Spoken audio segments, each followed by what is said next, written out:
As human beings, it is our nature to be skeptical. If you can't see it, feel it, or touch it, most likely doesn't exist. And we step into the role and the energy of the skeptic. Tonight we'll be discussing 3 areas where skepticism exists. Many of us have noetic experiences, which refers to intellectual thought and ways of knowing beyond the 5 senses. While paranormal refers to supernatural phenomena that can't be scientifically explained, these experiences are not just paranormal, abnormal pseudoscience. For many of us, these noetic experiences are very real. Mediumship, synesthesia, psychic, and paranormal activity are real for those who can sense it, feel, and trust their experience. Synesthesia is when your brain routes sensory information through multiple unrelated senses, causing you to experience more than one sense simultaneously. It's believed to result from the increased connections between different neural pathways of the brain.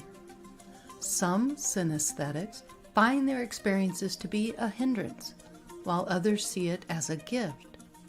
Researchers can identify at least 60 different forms of synesthesia. Some experts estimate there are more than 150 different forms. Synesthesia is not a disease. In fact, several researchers have shown that synesthetes can perform better on certain tests of memory and intelligence. As a group, they are not mentally ill. They test negative on scales that check for schizophrenia, psychosis, delusions, and other disorders. Most synesthetes see their condition as a sixth sense, not a drawback. Although not specific to autism, synesthesia seems to be quite common among autistic individuals. This is a form of synesthesia where you visualize things in a very specific way. People who have this form often see sequences with specific patterns or forms. An example of this visualization, a calendar or a string of numbers in a certain way. Some people can mentally map these out in vivid or detailed ways. The famous American actor and comedian Robin Williams came into our meditation and gave us a spiritual perspective. Tapping into his energy, he expressed that this was in fact the case. He stated that he had synesthesia, but was not aware of it in life. Publicly, it was reported that he was diagnosed with Parkinson's disease, in which his open heart surgery in 2009 at the Cleveland Clinic in Ohio by Dr. A. Mark Gillinoff contributed to his risk of depression. But through our channeling of his spirit, he confirmed that he had synesthesia.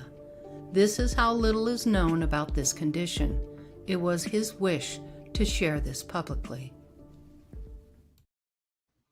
Awesome. Welcome everyone to Andromeda 7, your celestial gateway, your channel for community and good fun. Good to have you all with us tonight. How's everybody doing? Did everybody have a good week this week? Yeah, thumbs up. Cake, awesome. Cake. Oh, that's right. You had a birthday. Happy birthday, birthday girl. I wasn't the only one. Go ahead, look away, Nick. Go ahead. Nick had one as well. Who didn't have a birthday from Indiana? Isn't it? Zach is today. Yeah, Zach. No, Zach was yesterday. Yesterday, and Hannah is tomorrow. Okay, there you go. So it went Nick, Sophia, Zach, and Hannah. Well, somebody's going to carry the all torch. you Sages, you know? Yeah. Fire. Scotty boy, good to see you in the chat room. Buddy. Hello, Chloe. I saw you and Scotty boy, Chloe and Scotty boy in Michael Sandler's chat last night. I was watching his channel and I saw you guys pop up on the chat. So you watch a lot of the same stuff I do. So right on. That's cool. Grumpy Stack, good to see you as well. Hope you're doing well, Doug. Yep, it's good to see you here. Glad you are with us. Yeah, looking good. Let's see. I think that's about it for now. Wow. Oh, Elderberry. Hi, Barry Chad. Good to see you. Looks like you got the Christmas tree all lined up, figured out.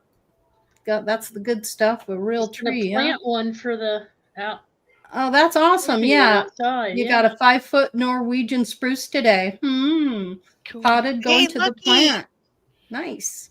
Lucky rolled in. All right. Hey, Lucky Stone. Good to have you with us as Lucky. well. Always a pleasure to see you in the chat. Love that. Thank you so much.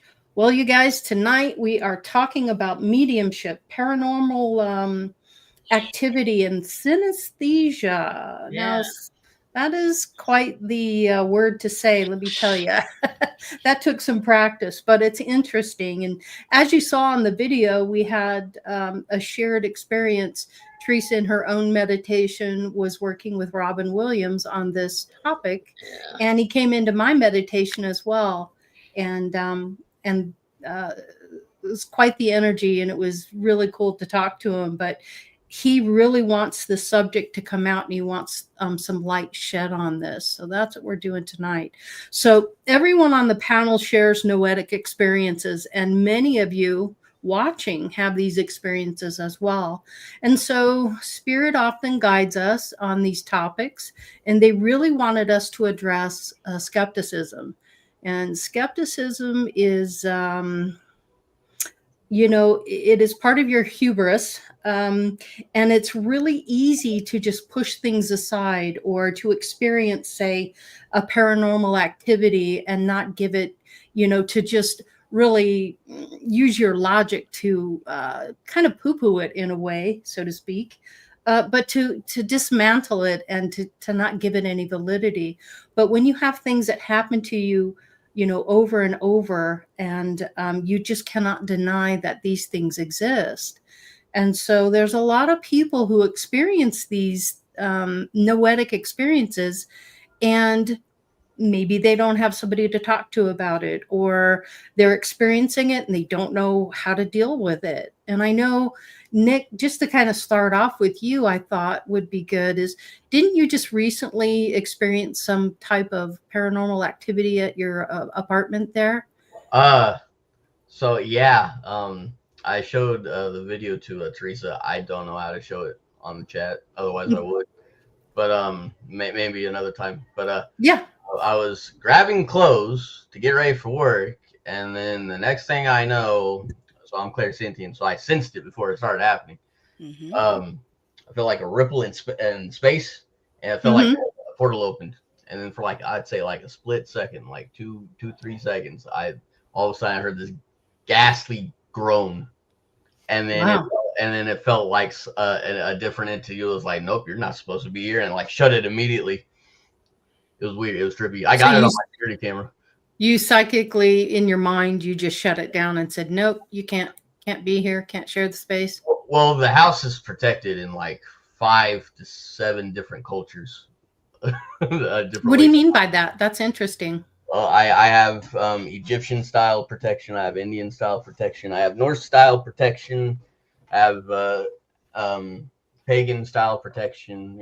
I'm Lemurian, so I've remembered Lemurian stuff back in the past lives, and Atlantis stuff back then in past lives too. So I also got that stuff. So it's on top of that. I also know how to and Jasmine, we both know how to summon the soul of the house. So there's that on top of it.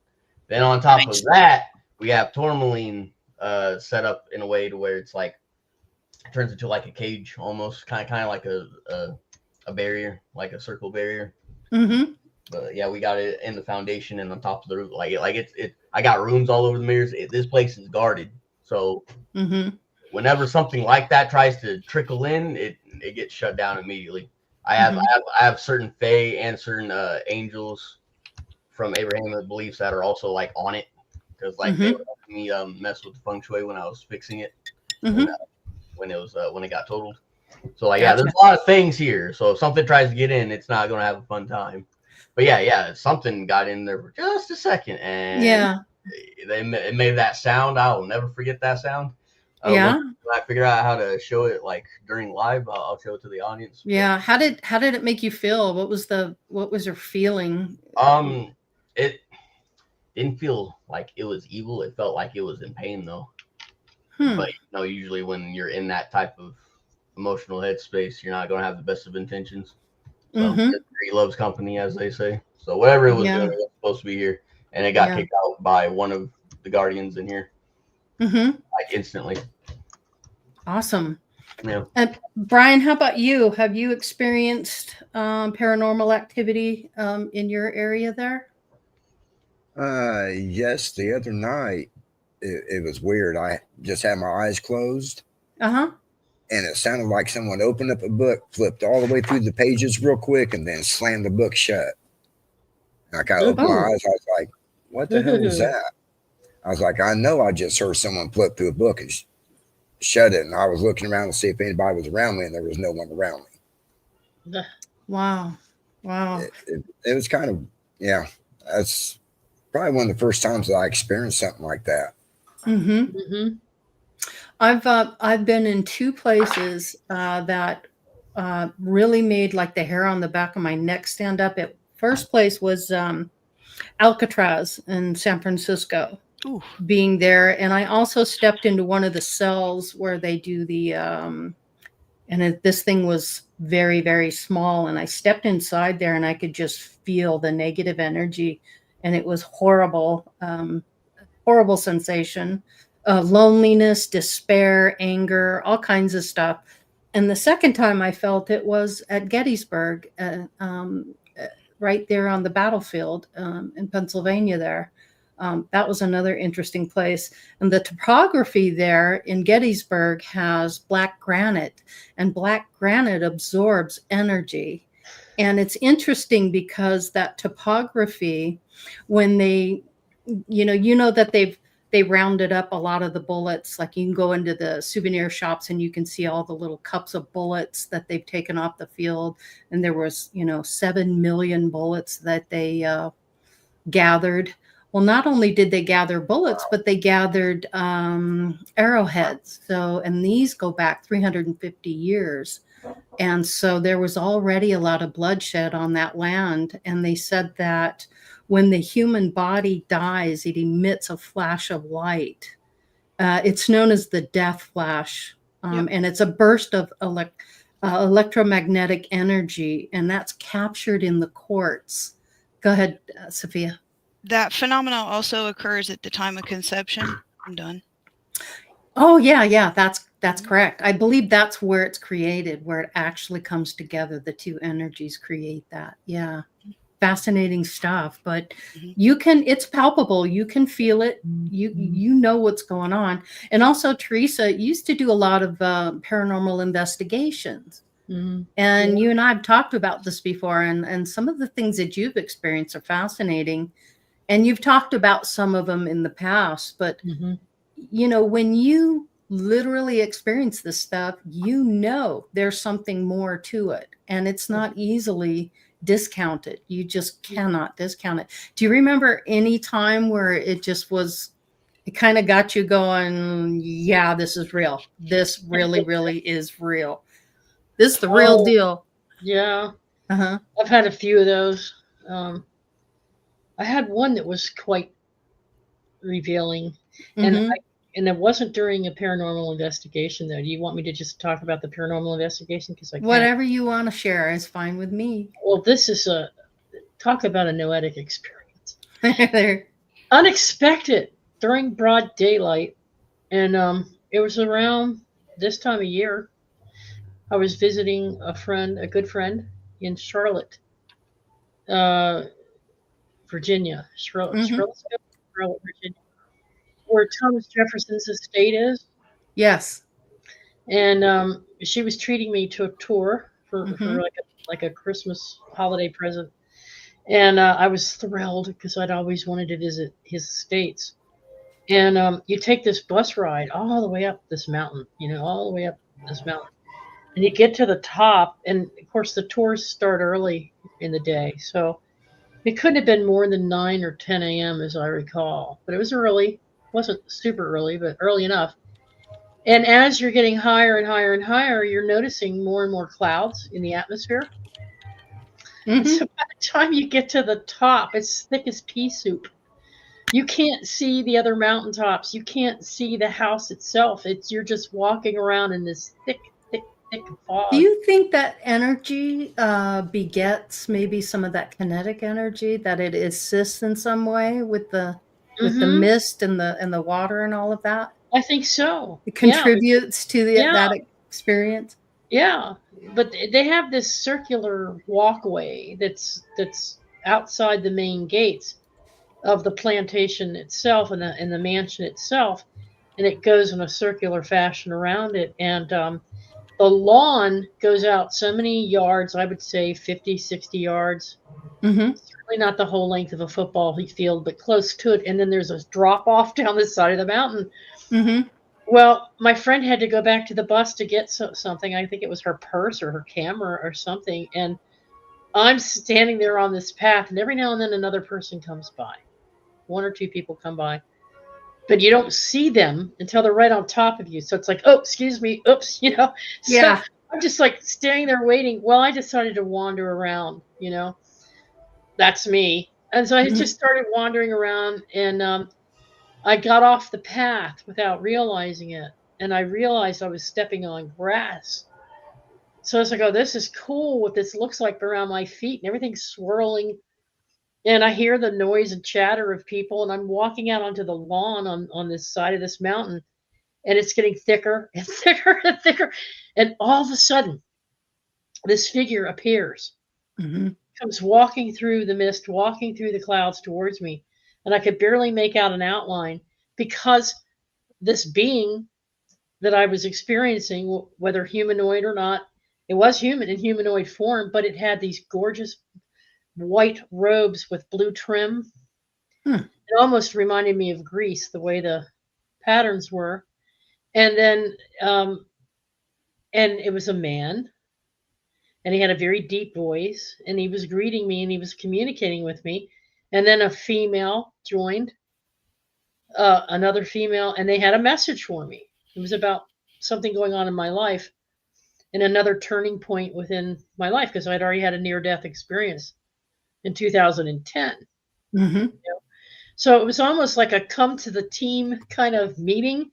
And the revelation was that they were from Atlantis. They knew me as a sister in the Atlantean period, and they started talking to me. Now, look, folks, I wasn't smoking anything. I wasn't munching down on anything. Okay, Sober's like good. I'm like freaking sober. Click And the your Lord- heels. You're not Nas anymore. Yeah. And I'm like, Jessica. I'm calling my friend, you know. I'm like, she's going to think I totally blew my freaking mind if I say anything to her about this.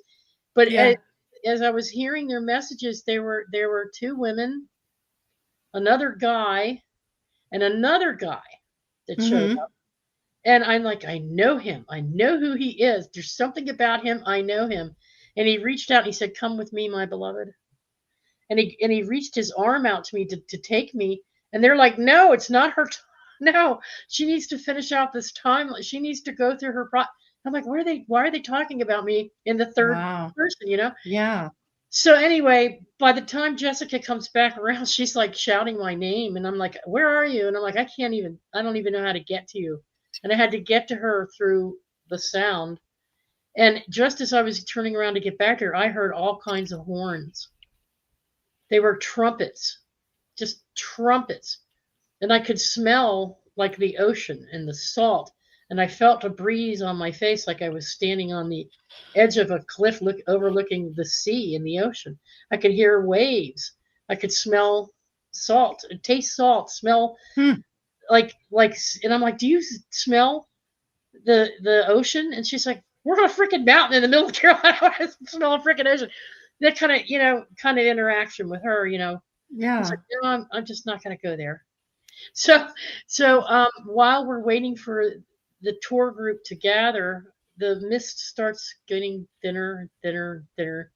The sun starts coming up more, you know. And all that I saw was just a lawn that went for a long, you know, like I said, 60 yards and then a drop off. Thank God I didn't walk too far out there, you know.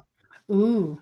So it just dissipated. This scene dissipated in front of you. The thing just dissipated, and everybody was like clapping because nobody could see anything. They couldn't take photos of so other people were experiencing the fog. This wasn't just me experiencing. I mean, this was real. the people around there are real, but I tell you, nobody dresses up in these ancient robes, and one Yeah. had a hood on with it. It was definitely something out of a different dimension. Mm-hmm. And they were crossing through what I consider the veil to Yeah. reach out to me to make contact, but one tried to get me to come with him. Oh, And I know who he was now. that's cool. He's somebody that appeared to me periodically throughout my life at different times, but so there's an Atlantean connection there with him too. But the point I'm trying to make is that I had no reason to even go there in my thoughts. I Mhm. was at Thomas Jefferson's estate getting ready to take photos. I was Yeah. going on a You'd tour think with, you'd see like Thomas Jefferson or something like that, or like a horse and or an carriage, but American Indian or a slave yeah. or something. Yeah. I didn't see any of that. It didn't have anything to do with it, and so it kind of numbed me for the first part of the tour till Mhm. because I pushed it out because I had seen things before. Mhm. But so you never know when you're actually interacting. I mean, it's all spirit. Yeah. No matter whether it comes in through a vision, a dream, or a daydream, or Mhm. a completely cognizant moment like that was, or you're in a meditation, we experience things and we see, and we have different clairvoyant skills, clear taste, clear smell, clear touch. We have all the clear skills, but then we have this thing with synesthesia, which we'll cover later, that Mhm. covers all those overlapping Yeah. perceptions that are coming from different parts of your brain. But Mhm. Mhm. that would be one of the best. I know it's real because you can't explain it away. Yeah. You just When can't you explain it can't. away. I wasn't Yeah. having a seizure. I wasn't on any medication. I wasn't. You weren't on any drugs or anything like that. The No, no wine came alcohol. later, by the way, at the plant. Uh, The wine uh-huh. tasting came later. That was later. Okay. I have So, a comment on that. Yeah. yeah, go ahead, Sophia. I feel that since you were there and you were willing and allowing interaction, Mm. that those energies were waiting for you to be at that level of receptiveness. Mm-hmm. Mhm. Mm-hmm. Because Mm. physical body, physical realm, you know, Yeah. there are laws, just like natural law. And you were so open and excited and wanting to experience something. They're like, dive, dive, you know. Mhm. So, and that for me, that's a huge compliment, because spirit is not going to show up like Yeah. that Yeah, for just that makes sense. anybody. He was the same dude though that showed up. I had a similar experience at a lake in the middle of the afternoon. I was watching my neighbor's kid, and we were swimming around on the lake, and they were out on a dinghy fishing, and we were waiting for them to come back, and it was beautiful weather, and we're in the swim area together, and there's other kids around and other adults and people on rafts and I floated. I went on my back to float in the water because I love floating on my back, and the sun's beating down on me, and I'm just floating, and I'm like, and I see the sun, and boom, I'm at the base of a temple. It looked either Grecian or Atlantean, my perception of what Atlantean would look like, a Hmm. combination of modern and classic. And there were these steps, and I was floating, and this woman was like screaming and running out of the temple and coming down the steps and saying, "Get her, get her, get her." And I'm like, what did I do? And this other guy was standing further in the distance up in the temple between the pillars, and he's like, "No, leave her alone. She's just relaxing. Don't interfere.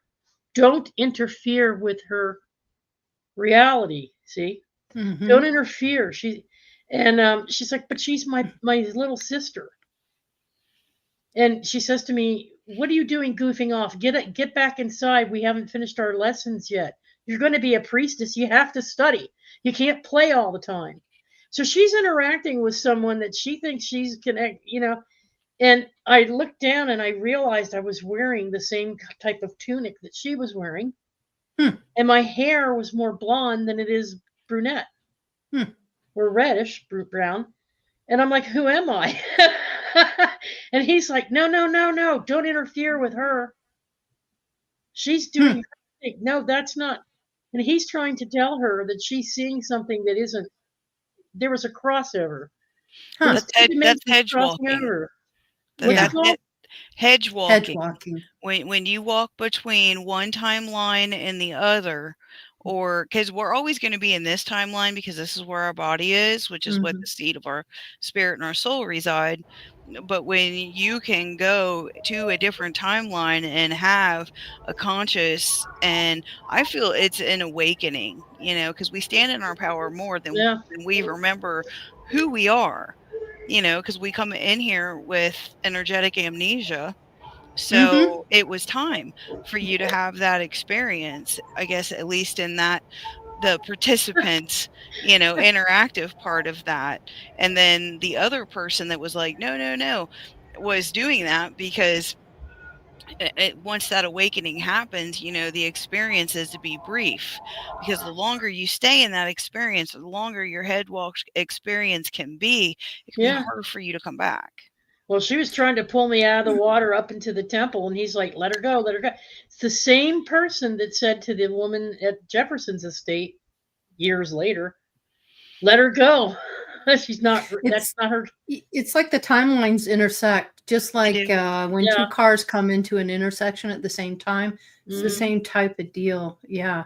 It's quite fascinating. It can happen organically, which is what I feel happened with Teresa. And Mhm. organic might not be the right word, but then you can purpose to make those cars meet at the intersection as well. Yes, you So, can. I've done that before on that's why I'm saying I've done yeah. those things deliberately, but this was just, and I went under. I when she let go of me, I sank under and I came up. Michaela's like, "Are you okay?" Mhm. She's like, she called me Aunt Teresa, but Aunt Teresa, are you okay? Are you okay? And I'm like, I'm fine. And I'm like, I'm just stunned. I think I went to sleep. And she goes, no, you didn't. You were talking. You were looking Oh, right boy. at me.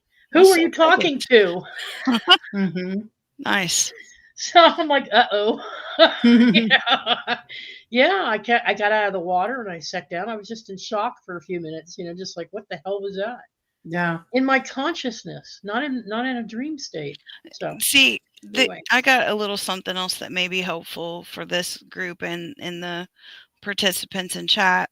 When I feel that when things like that happen to me during the day, that is a conscious awakening or graduating to a different level of understanding. When it happens at night and when you're sleeping, that is an unconscious activation to where your intuition and whatnot. It's very symbolic because, like we've talked before on this show, spirit speaks to us through symbols. So whatever your experience is, for instance, the water.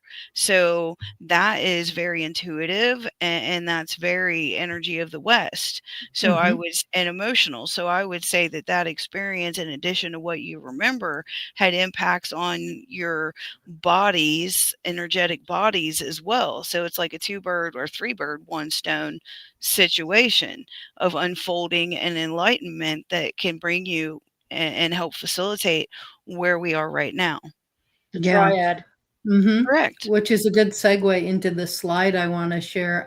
Teresa, you did a great job on putting these slides together, by the way. Thank you. So on the psychic and paranormal activity, seeing orbs and apparitions, hearing voices and other sounds, tasting substances or smelling odors. I've experienced smelling odors, feeling touches on the skin, poking, clawing, being pulled, being shoved. I've been touched. I've felt that before, and it's quite intense. Feeling intense cold or heat. I've felt that as well, especially the chill. Feeling cobwebs, head, face, arms, legs sensation of falling or spinning. Feeling of being rushed through. Lights or other devices turning off and on, or in answer to specific questions, and I've experienced that kind of stuff. OBEs, NDEs, dreams and visions, moving towards or entering portals or vortices, past lives or multiple concurrent lives, future selves, or meeting oneself in alternate timelines. EVPs, video recordings, voice box, that kind of stuff. These are the types of things that happen to us on a physical level. And this, to me, validates to the person experiencing it. So if you're not experiencing this, you're not going to be able to validate that. Yeah, quite fascinating. So, Sophia, you as a medium, how do you experience noetic experiences being that medium? And you've been a medium since you can remember, right? Right. So Yeah. you came in with this agreement with yourself, I would Yeah, say. I did. I Mhm. did. And this is not the first lifetime that I've had the privilege to experience and in turn use it to serve and help people that I'm on, a path, we cross paths. Mhm. A lot of what was on that list is things that I encourage, Mhm. things that I would say I facilitate. Mhm. That type of interaction for me, a lot of it has to do with meditation and Mhm. intention. A lot of you guys know, about my tattoos. Yeah. And if, for instance, someone alive or in spirit needs my assistance, I'll either touch that tattoo or put a certain kind of oil on that tattoo to help them. Mhm. If and it's quieting the mind enough to get in touch with spirit, because like I said a little bit ago, not only do they communicate symbolically for the most Mhm. part, not completely, it's very subtle.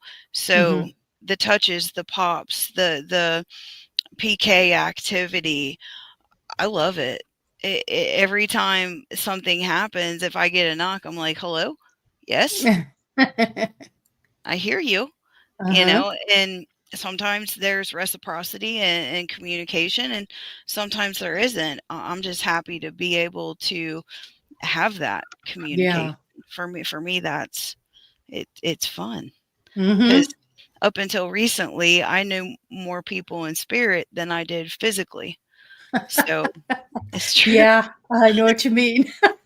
But that's changed, and I'm very blessed with all the people that Yeah. I've met. And Mhm. yeah, I don't. I'm kind of absorbing a lot of material and experiences right now. So I hope I answered your question. If I didn't, You did. any You of did. Yeah. awesome. Let's go. Mick, I was going to ask you, you've had mediumship experiences, psychic ability as well since you were a little kid, right? Yeah, I have. I haven't like explored it fully because that's not really where I gravitate towards. I mostly gravitate towards teaching and Mhm. exploring. So I have to be here to do that. I can't be up in the clouds all the time. So Yeah. that's not really my focus. But yeah, I know if I like applied myself, I could get good at it. Mhm. Yeah. Yep, definitely. How about you, Brian? Do you you kind of built up to it, didn't you? Um, Not really, not mediumship, but one Mhm. thing that I have done has I have viewed myself either in alternate timelines or Mm. a fractal of me in this timeline. I was telling you and Teresa about that 4 or 5 weeks ago, how I was actually viewing what was going on through that person's eyes and feeling everything that was going on at that moment. Interesting. Interesting. And what was your reaction to experiencing that?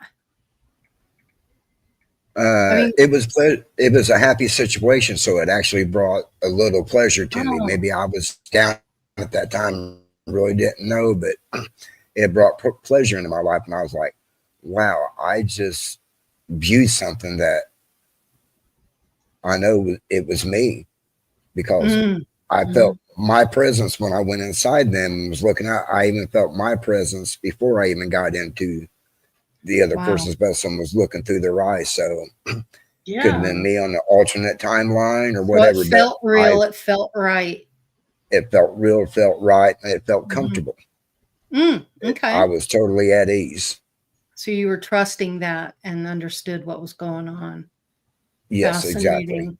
Fascinating. See, things like that when you see it with your own eyes, like when you It's like you're the one possessed. Not, I don't want to use the word possessed. You're the one inhabiting someone else's body when you can see it through your own eyes. Like that time I saw a Peruvian version of myself in antiquity, looking at myself in the mirror of the bathroom, and I was so attached I couldn't Yeah, find a way out of it, and I had to get Lori to help me because I was still new to all this. I was like, Lori, how do I get out of this timeline back into my own? Because I was consciously aware that I was in a different timeline. I think that's a good point, because if you ever find yourself in a situation like that, the best thing you can do is think about your feet and your feet touching the ground on earth, and that will automatically ground you to the earth and pull you back in. I do remember a meditation I did early on, and I left my body, and as I was getting farther and farther away from the earth, I saw the cord, the silver cord that's connected, that lets spirit know that you're still alive in a living person. Mhm. And it freaked me out. And the first thing I thought to my mind was, my feet on the ground, my feet on the ground. And suddenly I was sucked back down in my body. And it scared the hell out of me. And I didn't do any of that stuff or touch that for years until, I don't know, 15, 20 years later, when I actually asked somebody about it and learned about it. Go ahead, Sophia. I would say if this is something that interests somebody, or if they're interested in developing or pursuing, don't do it alone. I mean, yeah, sure, you can, Yeah. but it would probably be best to have I a see your blinker on, Nick. co-pilot. I want to add a little bit to what Sophia just said. Not just alone, but don't rush into it. Right. Yeah. I'm not rushing into it. And I've been dabbling in this stuff since I was like 13. Yeah. My time. I acknowledge that I'm young. Yeah. I have to take it slow and easy. Yeah. Yeah, like it's not a race, as Jim says. It's not a race, folks. No, but a way of taking it slow is Yeah. to piece it out. Like if you can get yourself now I can, as Sophia was saying, I can do it deliberately. These are things that just pop up unexpectedly. But now now that I know what's going on, I can go into my meditative state, and I can say, Spirit, guide me to another version of me in a different timeline, so I can better understand what's going on with what I need to know. But only take me there briefly, and I will have an out of body experience, or I will do an astro travel, whatever you want to call it, whatever I perceive that to be. I'm actually going through, and I can see myself going through a tunnel or going through a void of some kind and passing through to the other dimension, and I get a glimpse, and I get just what spirit needs me to know about that scene or about that moment. I can do it will now. If somebody says to me, check with one of your higher selves, see what she has to say about it, I can either hear the thought, or I can actually say, what, I'll show you. And she'll take me to another location to show me briefly. So I'm really not doing it alone, because I'm with a traveler. But what Sophia is saying makes sense. Nick. And Nick, because when I go into the trance channeling, I don't do that alone. And Lori brings me out of it for now, because I don't, I don't know if I'll stay there or find a way back. So Lori, it's like a human gatekeeper. I'm just your human gatekeeper here, Yeah. keeping you grounded and making sure you're okay. Yeah. So yeah, Sophia, I learned about gatekeepers from you. Thanks. Yeah. So now I have Nate acting as a gatekeeper for me, or my guardian. But the other thing that I feel would be a sage comment is when you are either spontaneously or purposely having these kinds of experience, this is when having a calm mind is going to serve you the most. So if you're interested, one, be sober. Okay. Yeah. 2, don't, if your life is already, it's like past life regression. The worst thing you can do is get a past life regression when life is happening, right? In a whatever fashion that's so, and I feel that this is the same, because you want to be whole, complete, and present. Focused and And grounded, I'd say. yes, yes. Hmm. So Yeah. it's a privilege to be Hmm. able to do what Teresa and all of us are actually talking about, and with that privilege becomes the responsibility to do it in Absolutely. a healthy fashion. I agree completely. Absolutely. Let Yep. me move on to this next slide about this real quick. So, the key aspects of mediumship experience is that intuition and the connection, your sensory perception, also your spirit guides play a huge part in your growth. They do. Validation and confirmation. That's another biggie because once it validates it, once you have confirmation, there's nothing anyone can say or do that's going to change your mind because you experienced it as the experiencer, and the emotional impact of it as well. And important considerations are the ethical practices, just as you said, Sophia, integrity, honesty, all of that, personal interpretation, and also, it's not always clear. You're not always clear on what the message is. Sometimes you'll get the bits and pieces, and it's about puzzling it and putting it together. And I think Spirit likes to give you breadcrumbs, so to speak, so that you can fill in the bigger picture. So if you are getting bits and pieces and things like that, just know that Spirit really is nudging you to kind of come to it at your own pace and in your own time as well. Great slide, Teresa. Thank you for that. Sure. Go ahead, Sophia. I also feel it's important when your intention is to have these kinds of experiences to prepare, like we talked about with the clear mind, but also expect. Because it's like when I do my work, if you will, it's practice. It's an experiment every single time. And if things don't happen the way that you want them to, or if there's convolution or confusion, have the notebook ready, because it's the most subtle things that you experience that may have the biggest impact and influence. So, have the notebook ready and be like, okay, Spirit, for my highest and best or something better, lovingly and gently with grace and ease, I'm listening. Yes, most definitely. Teresa? On And the Brian's next. Oh, sorry. You want me to? Okay. No, go ahead. Sophia, on the one the bullet point that was about emotional impact. Yes. The mediums can experience, and I have found this out myself, a range of emotions depending on the energy of the spirit that's coming in, which could be positive, sad, or even intense depending on the circumstances. So far, everything I've brought in, the only intense one was my own father. The ones that were a little on the sad side was mom, because I was releasing with her. But most of them have been very positive. What is your experience? And how have you dealt with what's going on inside of your body with what's happening when they come into you?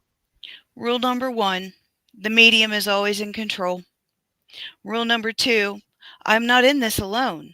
Jojo is the one that communicates with the spirits, right? Lines them up. And, when I'm doing a platform demonstration, public or a private party, and my philosopher is the one that works with me.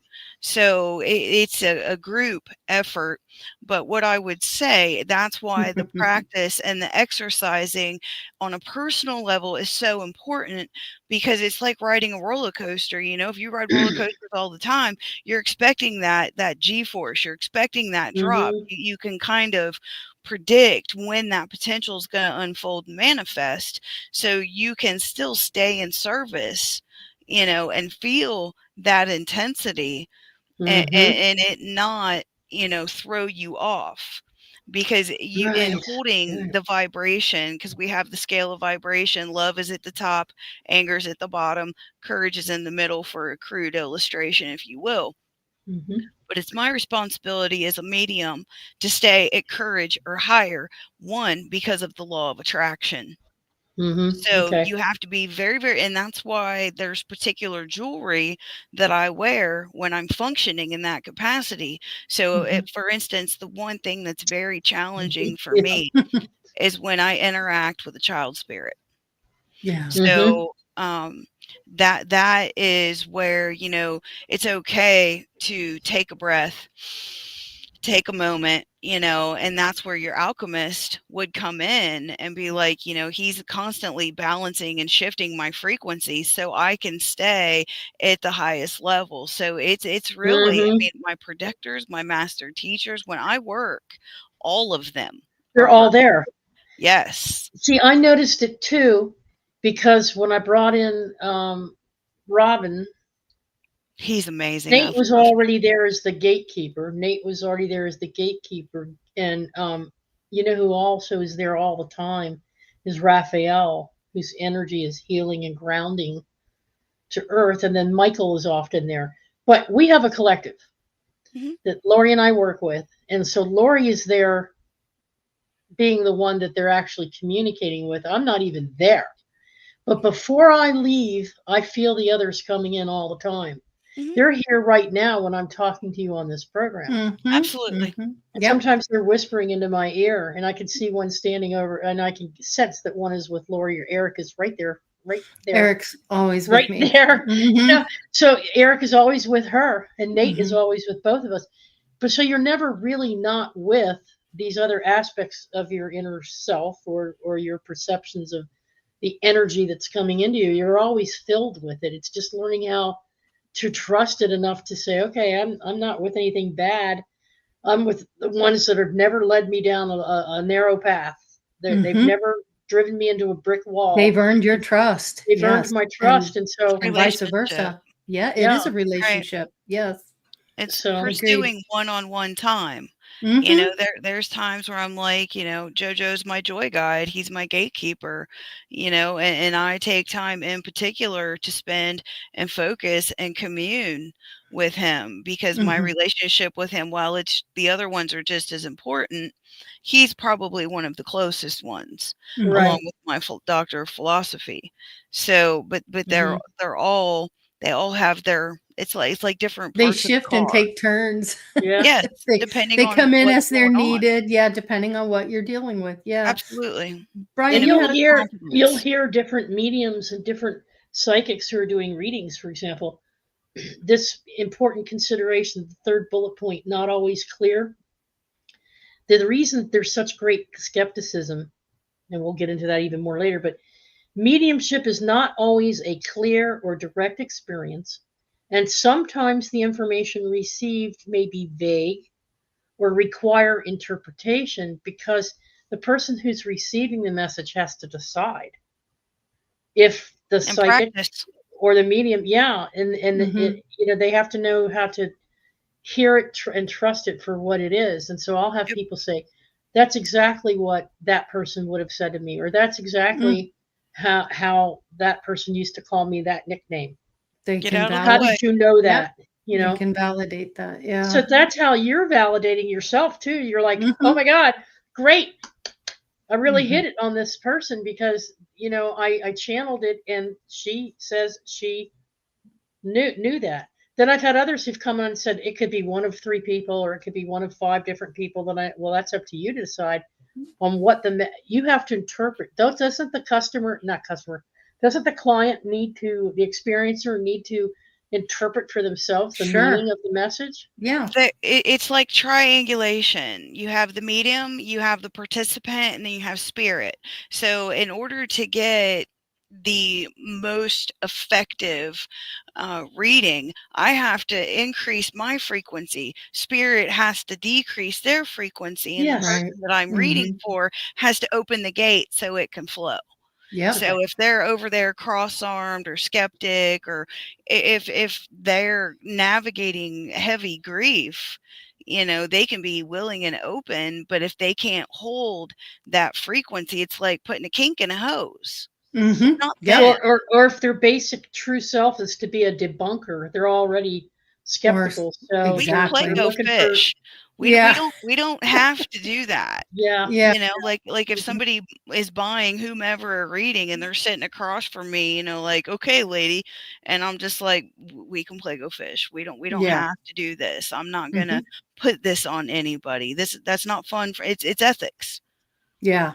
right. Yeah. So yeah. I Thank you, wanted to Laurie. get to Point- yes. Brian's comment. You were going to make a comment, Brian? I believe this is true, and you have to have this. But I want to ask the panel: the mindset of when you start to do this, is that very important to, like? I mean, what I mean by mindset, like, are you under stress when you're getting ready to do this? Are you pissed about something when you're getting ready No, to do you this? cannot. But would that, right? Would that alter the outcome or the experience of Sure. just not having Well, the Plus, proper you might bring mindset? Well, you run might you bring run the risk of bringing in that negative energy, energy or yeah. whatever energy that you're experiencing. You run the risk of matching that somehow. So you always want to come from the heart space. and your own ego. You run the risk of your And own your ego taking can over. get in the way. Yes, I have experienced that, and it's a hard lesson. Yeah, it's a hard one. Sophia? when I'm having a rough morning at the shop, my schedulers have started to notice this. I'll drum, sing, meditate, or something to raise my frequency, because if I'm not at the right vibration, I won't get any sitters. Yeah. And that's why, you know, Yeah. preparing before I even leave the house to get into the mindset, because it's sacred. It's a Yes. privilege to do what I do. And it's just, it's intention. That's a really good question, Brian. I'm glad that you brought it up and you asked that, because it's kind of like what you send out on the tide's going to come back on the shore. So what kind of message work, you know, are you wanting to put out there? So, and people don't want to hear from me.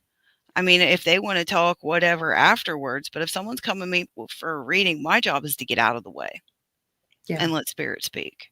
And let the message come through. You're just facilitating that message. I'm the vessel. Yeah. Right on, Mary. Yeah. Right on. Yep. Good comment, Mary. Very good. It's true. Interesting. So at this point, I'd like to get into the synesthesia. This is really fascinating, and Teresa's done a lot of research on this. I'm gonna hand it over to her and let her explain this. Do you want to start with your slide real quick, Sure. Teresa? All right, let's do that. All right. First of all, I want to thank Nick, because we were chatting, you know, in the text boxes, and he started explaining something that's been going on with him, and he'll address that in just a moment. But when he started talking about it, I was picking up on similarities and overlaps with psychic clairvoyant type skills, or clair skills, the clair skills. But this goes beyond that, because there's a crossover going on, and I wanted to look more into it to understand the science behind it a little bit. And since we were going to be doing a topic about skepticism and noetic experiences, I thought it flowed right nicely into it, Nick. So thank you. And you can share what you know about it in just a moment. But we're going to show you a slide that picks on some of the most common forms of it. And Robin Williams experienced this as well. And this is why this is so freaking important, people. The further I got into it, the brain, different regions of the brain are responsible for different senses and functions, as you all know. But people who have synesthesia have an overlap where more than one area of the brain is connected to another area of the brain. One group of neurons responsible for touch and pressure might also be connecting with motor control. The neurons that control your forward motion, your backward motion, up, down, left, right. Robin Williams was experiencing this and was diagnosed with Parkinson's disease incorrectly. They found out through the autopsy later he did not have Parkinson's disease, but he was being treated for it. And you can have language can be affected, or you can say have auditory tactile synesthesia, which is sounds that cause you to feel touch-based sensations such as temperature changes, pressures, or pain. You can experience day color. Some people see or associate certain colors with days of the week. I don't know how that works, but I this is do. one of them. You do? Yes, I Do you do. really? Okay. You want to say anything about it? It's the ruling planet behind the day. Sunday is the sun, Monday is the moon, Tuesday is Mars, Wednesday is Oh, so the Mercury, Thursday is Jupiter, Friday is Mhm. Venus, Saturday is yeah, Saturn. And there's different colors associated with each there individual you planet. go. Yeah. And Yep, you might I not, do the and same thing. Mhm. yeah, and if you don't know you're experiencing these things or what it is, you don't know the spiritual science behind it Write or it down. what's going down. Yeah. Look it up. Then the next one is graphene. Thank you, Sophia. Yeah, yeah. Graphene color synesthesia. I think this is what Nick is experiencing. Graphene is the word for the smallest part of a written language, like a letter, number, or symbol. Some people see different graphenes with specific colors. People who experience visual synesthesia projection effect often see graphenes as different colors. So, Nick, you're seeing different colors when you see a letter or words when you're reading words, right? Yep, and I use them to my advantage. I can go more into that once it's my turn. Okay. Yeah. Um, let's see. Robin Williams was experiencing hearing and motion synesthesia. Some people experience sounds related to seeing things moving. For an example, you hear a whoosh sound when watching something go past you. And I've had that too, where I've seen people movement out of the corner of my eye, and there's a really loud sound like a fan blasting suddenly.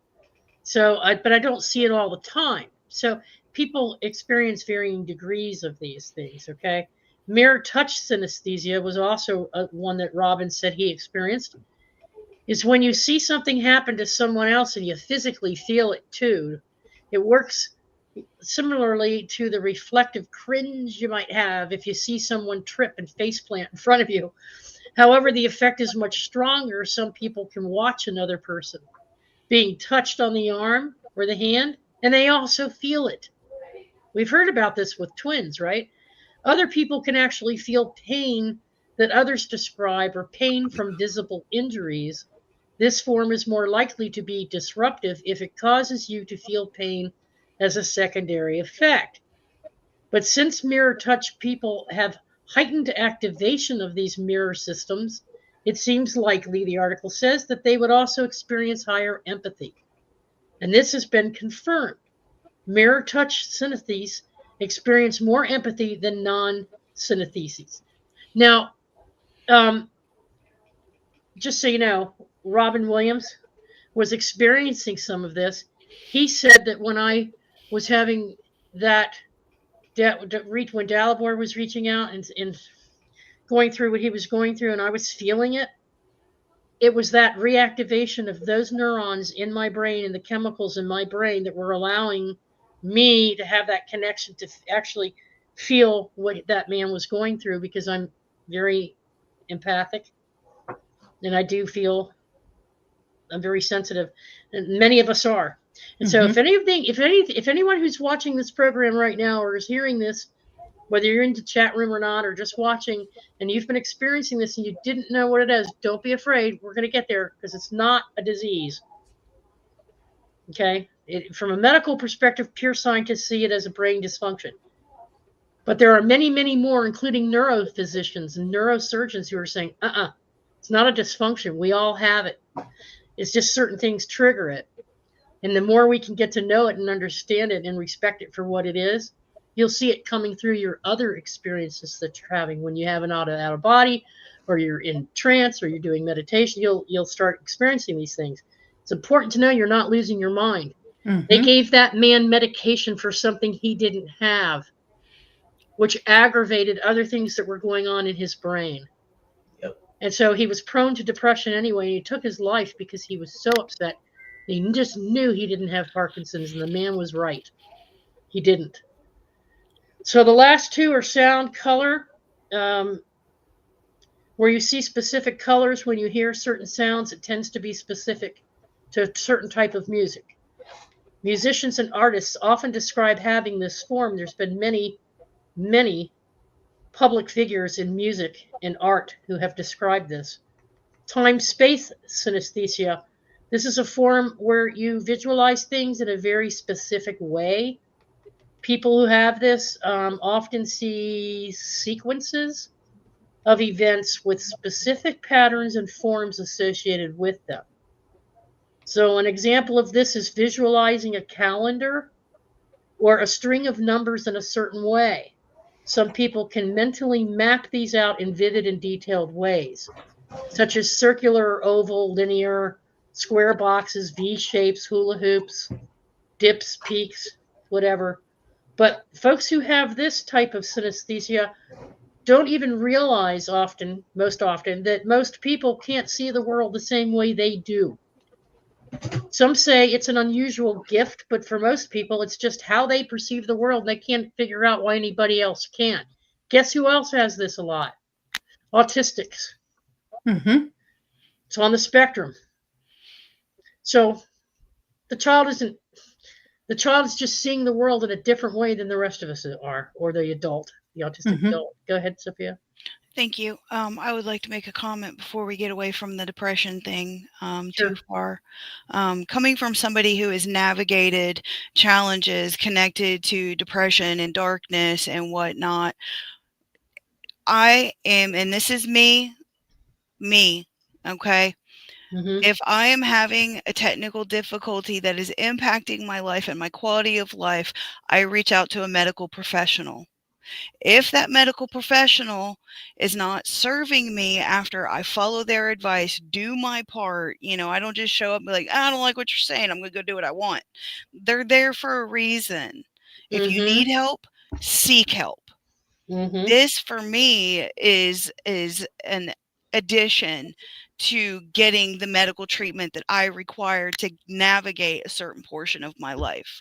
So if you need help, you feel you need help, reach out for help. But yes, what Teresa is saying is true. We don't function the same as individuals, and the same type of treatment interaction is not going to work the same for everybody. But I would say it's kind of like my interaction with spirit. When I hear a knock, I don't automatically assume that it's spirit. Is that my fridge? Is that my plumbing? Is someone home? Someone at the door? Yes, start with the logic and then deduce down. Stay healthy. Absolutely. If you need it. And let me tell you something. Robin pointed that out too, because what he said in the meditation as he came through, he suffered with depression and anxiety all his life, off and on. Yeah, he did. And humor was his way of masking it, but also trying to keep his vibe up. But it was more of an attention-getting thing, because the only time he felt happy, he suffered from childhood emotional neglect, and he could get his mother's attention if he did something funny. Mm-hmm. So that became more physical, and the more attention he could get, the more physical he became. And then he also was he also had what he now knows was a very rare form of dementia known as Lewy body dementia. There it is. And that's what he was actually diagnosed with during the autopsy. That's what they found out. He didn't know it when he was alive, but Lewy body dementia can come in you're either very high IQ or you're in a lower IQ. If you're in a higher IQ, you end up being super creative, and you take on energies like attention deficit disorder. You can appear to have dementia. You can appear to be absent-minded. You can be super focused, such as low latent inhibition, LLI. And this can lead you into either extremely creative genius moments, which he had, and he brought in Desi Arnaz too to say, hey, Desi had this too, when he did Desi Lou studio productions of Lucille Ball's husband, for those of you who don't know who Desi Lou is. But he suffered from a childhood emotional neglect as well. His whole world ended up in trauma when his whole family got booted out of Cuba by Baptiste. So both men, and then Lori and I were noticing this pattern from these we were talking about this, and we're noticing that a lot of people, even in our own community, who suffer from early childhood emotional neglect or early traumas, will often cross over here with some of these synesthesia skills because it's affecting their brain in a certain way. With Robin, he was being misdiagnosed and mismedicated. And when he first broke his first round of depression and anxiety, and he was addicted to cocaine and alcohol, he quit it cold turkey. He broke out of it himself without any help. Okay. And when you do that, okay, great, good for you, but it wasn't sustainable. And he slipped back into it the minute he went into isolation and depression 10 years later. He slipped right back into it on the alcohol side. And he got so inebriated all the time that it affected his life. And while this was going on, his third wife says to him, "We're having a child." So he's like, "Oh, now I need to get real help. I can't do this alone. I'm afraid that the pressures of being a parent plus what I'm doing for a life and my own internal conflicts, I'm always helping other people, but I'm not helping myself. Not really. So I need to turn myself over to someone who can help me." Do you know that he found a clinical psychologist who was also into spiritualism? He was a yogi instructor, and he taught Robin how to meditate, and he taught him all kinds of spiritual self-development activities. So Robin was actually feeling better about things up until, and he helped raise the son and another kid. And here he is 2 decades later. Something happens. What happened is that this Lewy body dementia kicked in. Some of the neurons in the brain were misfiring. He was being given the wrong kind of medication, and people around him were freaking out because he was having visions, hallucinations. He saw Jesus, he said. "I almost gave my soul." He says, "I almost gave my soul to Jesus." And I'm like, laughing. He still has his sense of humor. He says, "But I realized when I was working with this spiritual guide that it's not that you give your life over to something outside of yourself. It's all from within." So he was starting to increase his awareness. And he was having more visions and hallucinations, which are not part of dementia. They're not part of, you might have some with Lewy body dementia, but that's not what was causing the hallucinating. Wasn't really hallucinating. They were spiritual visions. He was having noetic experiences. Nobody would believe him. His body was being affected through the dementia because the LBD actually causes you motion problems, but so does the synesthesia when you're having a noetic experience. So he now knows, since he's crossed over, he's like, "Oh my God, I feel vindicated." I would have felt vindicated as Robin. Mm-hmm. Had I known that, it may have helped make things easier. So it's a combination of a little bit of the neuroscience that's going on and all these other traits. We all have these. There's a scientist a neurosurgeon who did numerous case studies, and what he has concluded, and I have the research if anybody wants it, but what he has concluded is that this is not a mental health condition, and it's not a brain disease. It may have an impact on those other things if you have a different type of biological problem or physiological problem going on in the brain, because the brain is very sensitive. God, I know it.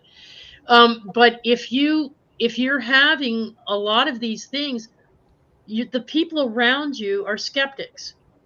And that's what Lori is probably going to wrap this up with a discussion on that. But the thing is that if you're misdiagnosed and you're backhanded dismissed, he's having hallucinations because there's something wrong. The guy's off his nut. People can do more harm to others. But when you're in the hands of a healer like a Trina or Jim, right? Or people that understand the psychology behind it, but also understand the physical issues that are going on, there's things that they can do with you to help you mitigate and learn how to grow and develop from these things. And that's Robin's message for everyone tonight. Stop being such skeptics and just dismissing people. Keep an open mind. So I'll wrap that up with that. Lori, is there anything else? Well, now, so we're curious about Nick. How does this affect you, Nick? What are you experiencing, and how does this synesthesia come into play for you?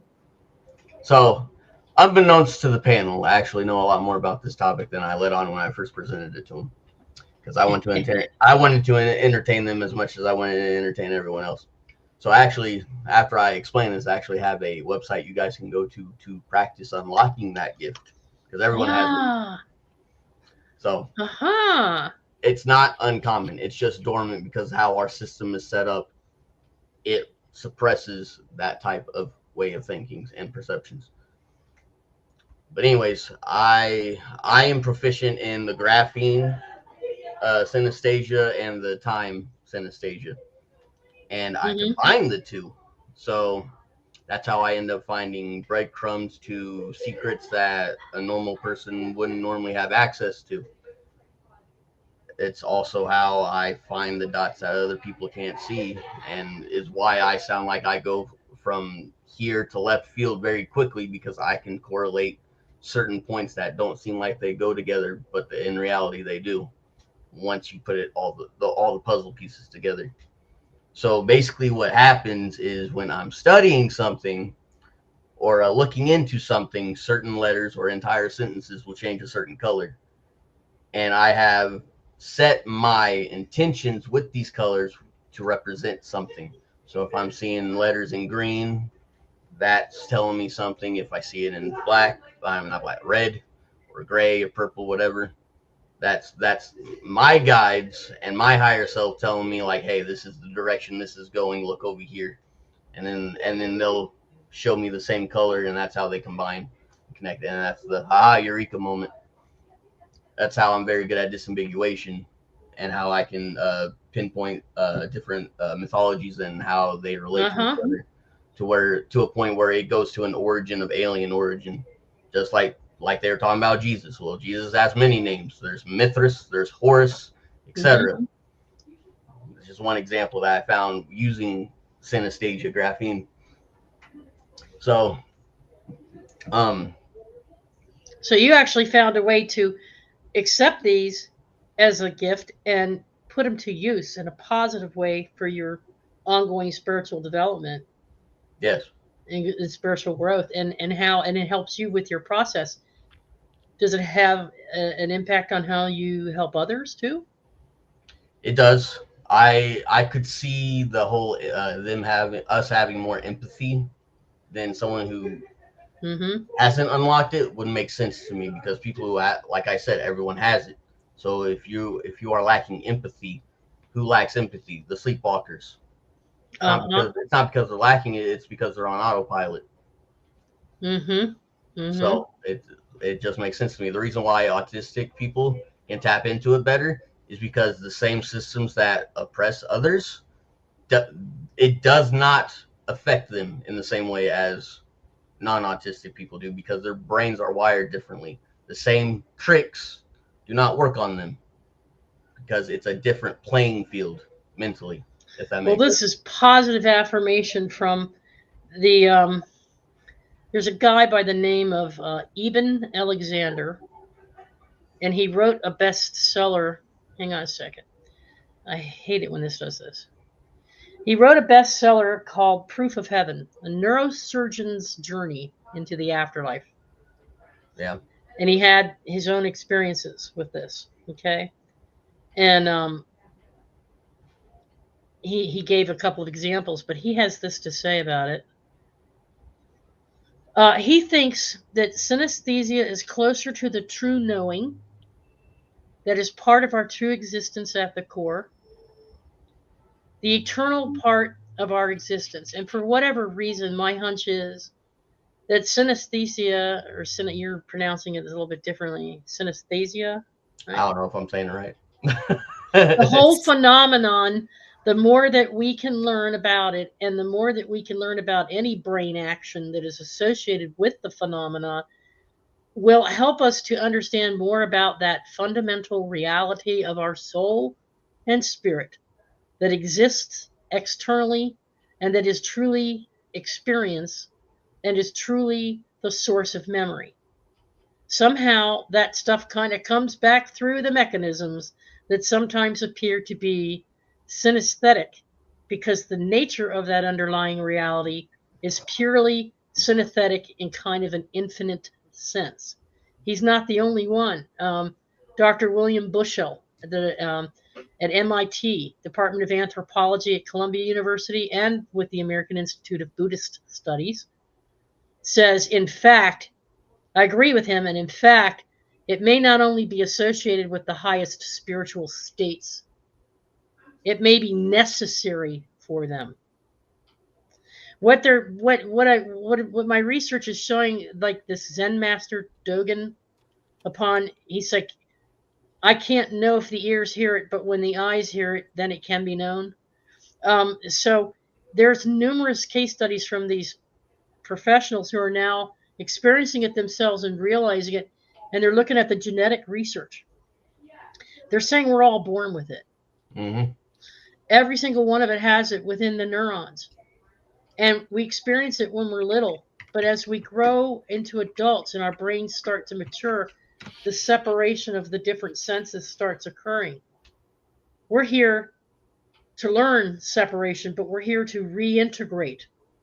And so during this time of revelation, they're saying, during this time of increased awareness, even people like us are admitting now, there's another energy source, a higher energy source that we're all unified and tapped into, and we're being activated through codes. Lori gets activated through symbols.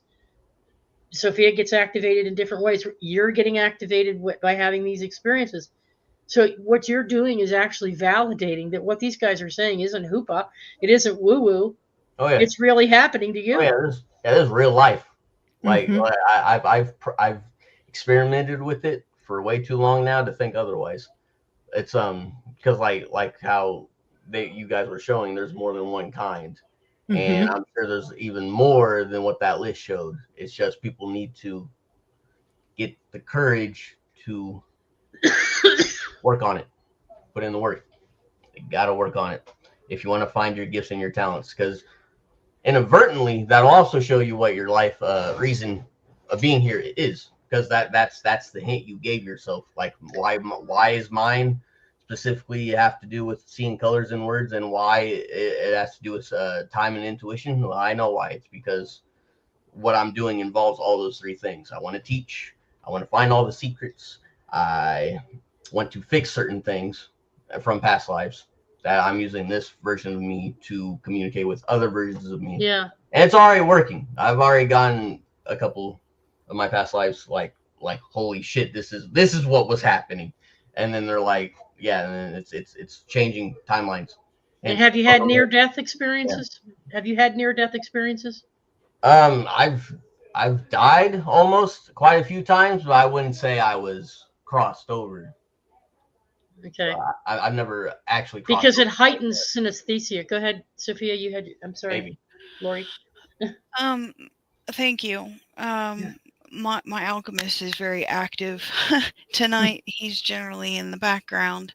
But while you're exploring and unfolding and experiencing and pursuing this type of activity, it is imperative that the self-care, that you're doing things that have a grounding effect and doing it on purpose. Because if you're exploring these elevated gifts, it's also very important that you do it in a healthy way, which from what I've experienced working with Nick and spending time with him, he does. And he realizes that his experience is going to be much more fulfilling if he has both feet on the ground and grounded. So if you do feel called to explore or just do it in a healthy fashion. Love you guys. Yes.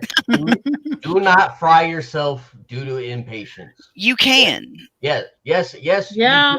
You get more in tune and amped by drinking more of the Kool-Aid, but don't drown. Drowning yourself. Don't swim in it. Yeah. Drowning yourself is never the no answer. floaties. If you do that to yourself, you'll be no different than someone that's fried their brain from doing too many shrooms. And also, if you're on medications, if you're like Robin was, if you're on, and I've been on these medications for anxiety and depression, and I had seizures, like a form of temporal lobe epilepsy, Jacksonian epilepsy, when I was young.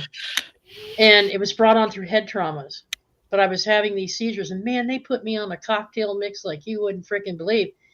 And I was having visions, and I was having noetic experiences, which they were frightening because everything is set, all your senses are heightened, and you're in a vulnerable state. And if you're already having sufferings from childhood trauma, and you've got all these things going on, you think you've lost your freaking mind. That's what happened to Robin. But there are holistic ways of working with this energy and this brain function in a focused, practiced way. Right? Wouldn't you say, Sophia? Practice. Take your time. Practice with others who have experiences or who have abilities to help you focus your research and your experimentation. Right? I would say know when you're having a noetic experience and know when you're having a psychotic episode. Okay. Right. I would say not every doctor is meant for everyone. Finding an appropriate caregiver that resonates with your principles and your moral compass is imperative. But I don't have a medical license. I cannot prescribe. I will not Right. prescribe. I stay in my lane. But Right. this is a very delicate balance, you know. Are you functioning? Because if you're having experience after experience, like Nick says, if you're rapid repeating and if you're diving too deep and too fast, it can flag you out of service. Yep. You know, and doing it by yourself. Yeah. There's a television show I was telling Lori about. It's called Prison Break. It's on Netflix. Spirit led me to watch it. It's not something I would normally watch. I got into about 6 or 7 episodes of it, and I'm like, oh my God. This main character has actually got this LLC where he's very high IQ. And whereas you and I would look at a lamp, we would just see a lamp as a symbol for light. He sees the stem, the screw, the nuts, the washers inside the nuts, the base, he sees the prison yard, and he sees it as a matrix, and he sees the underground passageways, and he sees what's going on behind the walls because he studied the blueprints. And so now when he looks at it, the synesthesia kicks in, and he hears the sounds, and he can hear the water dripping or the steam coming off of certain pipes, and he can focus in on that area and of the prison yard and can direct his energy towards that area when he's doing his escape plan, which is why he's there in the first place, to break his brother out. But Robin, said, watch this, because people who do have other things going on that aren't even noetic related or aren't related to spiritualism have these gifts, and they get obsessive compulsive about it to the extent where it's so much stimulation that it's overstimulating, and they don't know what's going on. And so he's puts himself in harm's way to do things because he's highly empathic for other people. He sees himself as a savior for other people. He'll put himself in harm's way but not protect his own self. And it's because he's hyper. He's constantly working and seeing it, and he can't stop. He can't even sleep at night. And that's what happened to Robin. He said he was so obsessed by what was going on within his own, and he could see and feel and hear the truth of things. And all these things were happening all at once. It was out of control.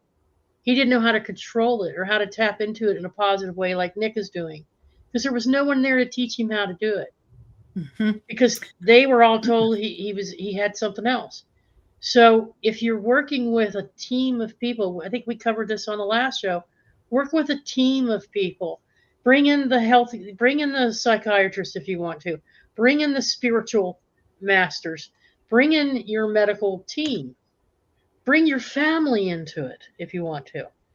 But have a team. Yeah, That's what you're saying. Take a holistic approach to this. Go ahead, Lori. Nick wants to share this website. I'll go ahead and pull this up for you, Nick. Okay. So, will you guys hear my volume if I mute one and then the other, or? Will it? Don't echo know. both Don't arguments? know. You should be Try able to it. just play. Okay. All right. So this is the website that I was talking about. It's called Et Namu, which is backwards for the human. So what this is basically is this is a interactive maze of sorts Mm-hmm. that this artist created for people to unlock their psychic abilities. Abracadabra. So yeah, this is the front page. I'm just going to show you how it works a little bit. So Okay. it's because it's interactive. You got to interact with it. It's a literal maze. Mm-hmm. So you click something, and then another page comes. So you click something else, then another page comes, and this is when you go into the red-black concept. This is gematria stuff where and it's all coded. It gets complicated. You don't have to understand it. It's not how this website works.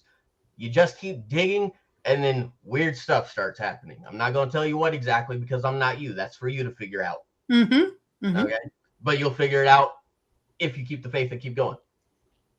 So yeah, it'll give you like different verses of books and like quotes, and it's like Divine's Love 999. It'll throw a bunch of incantations on you like za za za za za. You just gotta click on stuff and whatever. Whatever speaks to you, kind of a thing. Yes, Okay. let your intuition guide you, and eventually you'll start finding pages that resonate with you. This is how I actually unlocked my synesthesia graphene, because all the letters started red and gold for me, but the more I digged, the more they started changing colors. And I was asking people, I was like, hey, does this look like this to you? And they're like, no. And that's when I got my eureka moment. I was like, oh, this is. Is there anything in particular that you do to prepare yourself for the interaction with this? Good question. I'm gonna be honest with you. I am just an extremely curious person. I am constantly, when I find something new and it's something that is exploring related, it puts me in it by default. There is no prep time for me. That's why my intuition is usually scary good, to the point where I can do chronomancy, because I'll just end up, I'll just get tapped in and I'll see stuff that's happened before and after, and then I'll talk about it, and then everyone will look at me like, are you sure? And blah, blah, blah. Happens to Jasmine all the time because of how analytical she is, but then it ends up happening. And it happens so often that even people as analytical as Jasmine stop questioning it. Can't deny it. Yeah. Well, yeah, but there's a difference between using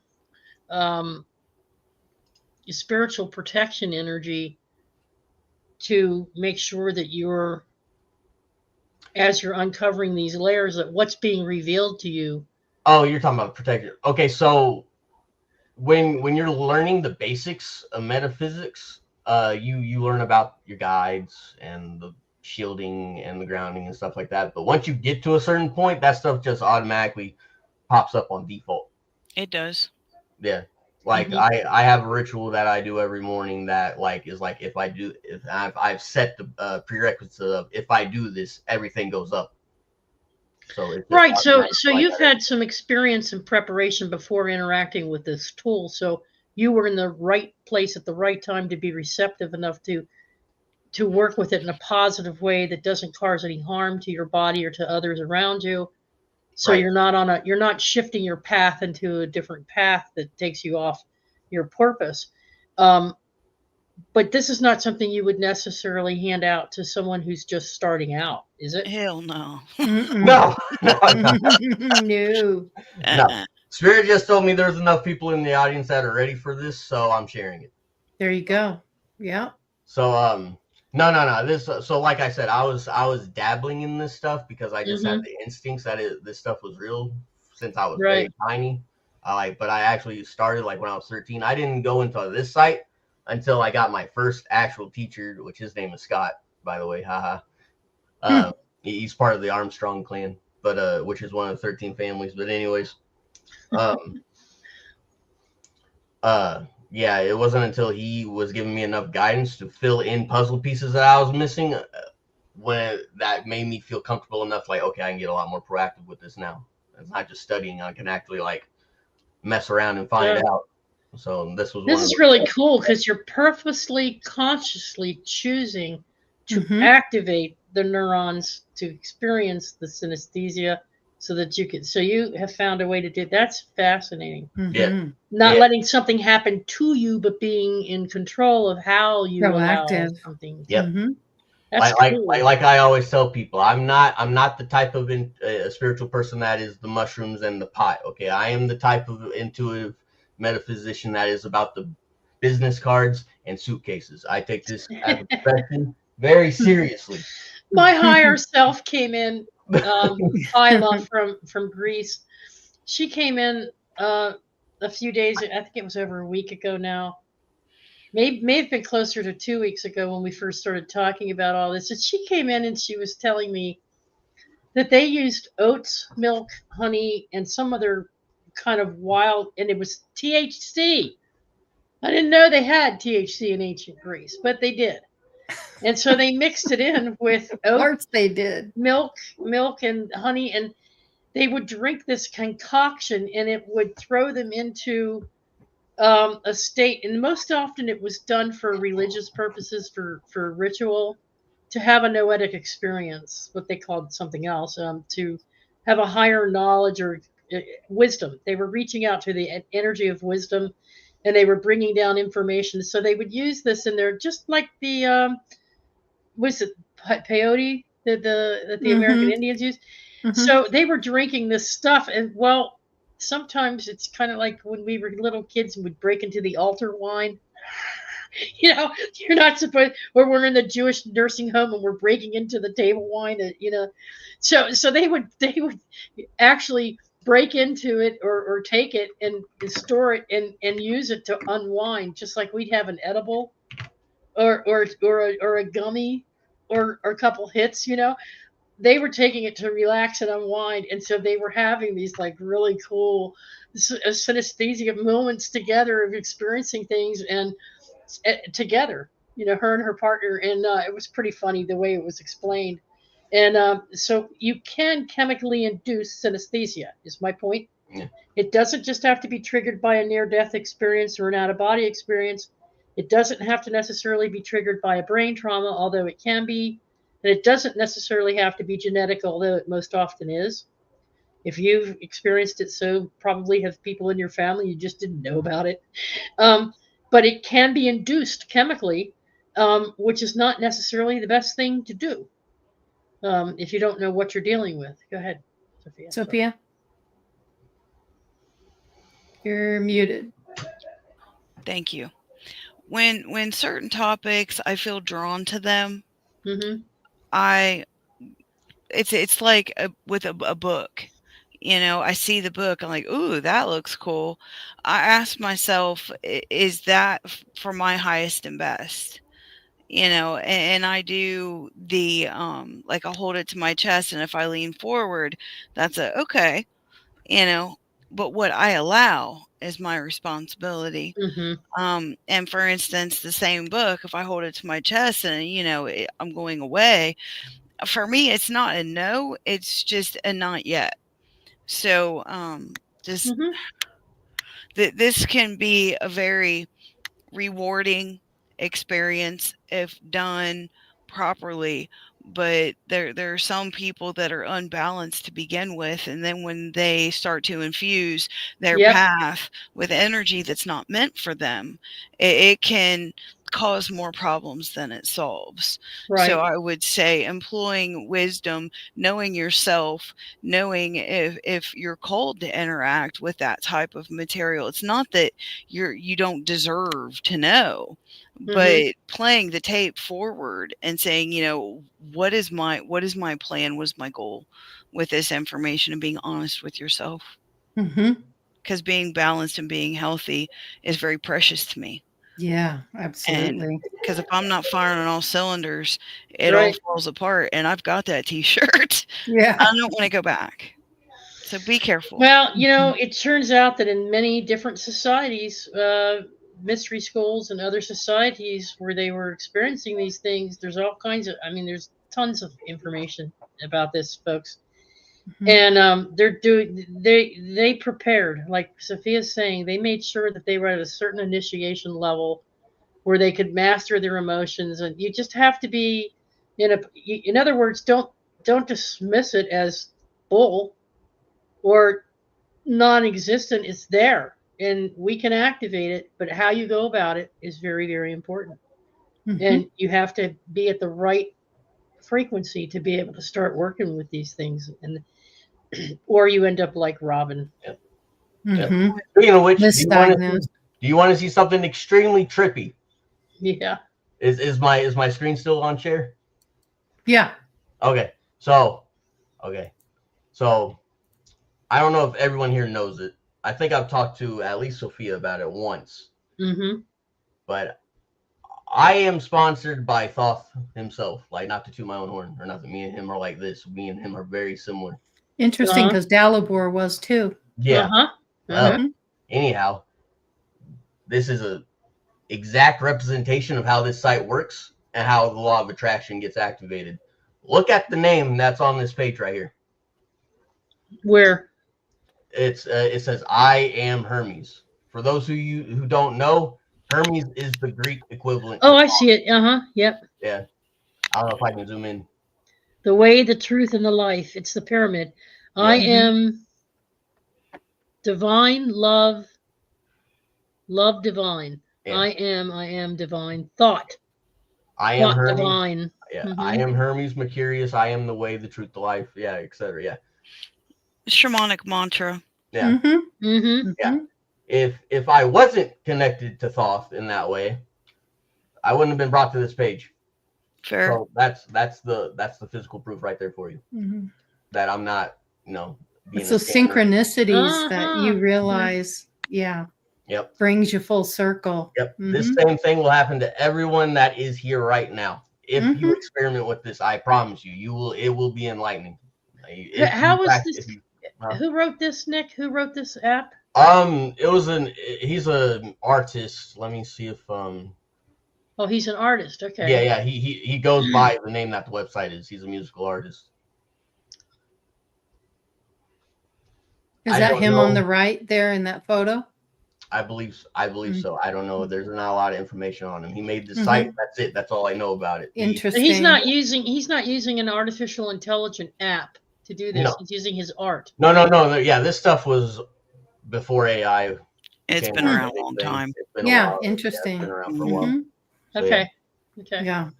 Yeah. If you go in forums, you'll see people just having their freaking philosophy high, going, "Oh my god, I figured it out." They probably did. They probably figured out what their gifts were. I find this totally believable, and I'll tell you why. Yeah. Lori herself, as many of you know, she has shown sometimes what she has done, but she has tapped into this universal field of energy that gives her universal signs and symbols that you will see in various different societies throughout the world. She doesn't practice them. She doesn't read them every day. She doesn't study them. They just come to her. And you can go back and look at different ancient rock wall art and different places all over the world and see bits and pieces of what Lori's drawing. And Lori gets that energy and interprets it.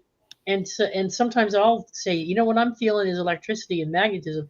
But she'll have, but there's also multiple timelines. That's the message. So she hears the message after she downloads the symbols and has the experience with it. So how it works for me is I get this impulse to grab my tablet or whatever, and I start drawing shapes. I don't think about it. I just draw whatever comes into my mind.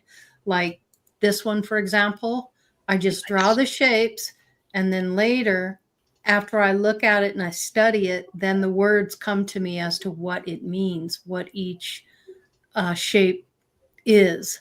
And then this helps me get a better picture. I can move on to this one. Here's one where I'm picking up all these shapes and drawing them, but I don't know what it means until I actually look at it.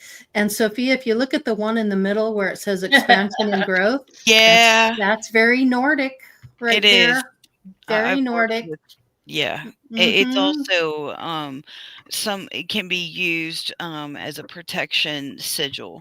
So rebuking the negative energy and calling the positive energy back to Mm. you. Transmutation. Yep. I've used Mhm. that. Mm-hmm. This was Powerful. the most recent one that I did. Yeah, this is And I cool. noticed that a lot of these, like the flow or the receiving information, these are universal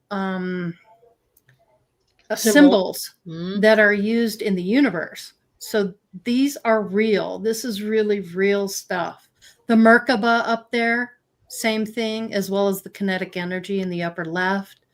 All these symbols come to me and I just draw them out. And it's not until I actually absorb it, look at it, and study it, then the meaning comes to me. And then it helps with the bigger picture. And then I know what I'm working on. She has this recurring symbol. If you look to the right, lower right, subconscious mind connection, feeding information. Go back to the previous one to this. That, See the plasma field? mm-hmm. So she's got, so I looked it up. I sent her one time a photo, and it was showing a photograph of the cosmos, and it was showing a tunnel, like a black hole, and near it was this vortex. And it's often used in diagrams in ancient technology and in modern day technology to do exactly what she's describing here. Mm-hmm. And it's not something she had ever seen before. But man, when I saw it, I was like, "Oh my God, Lori, look at this!" And I sent her the photo. Mm-hmm. Yeah, I was like, So whoa. this is not stuff that Lori normally studies, or except for we've both looked at, and so did Dalibor. He had the entire library Mm-hmm.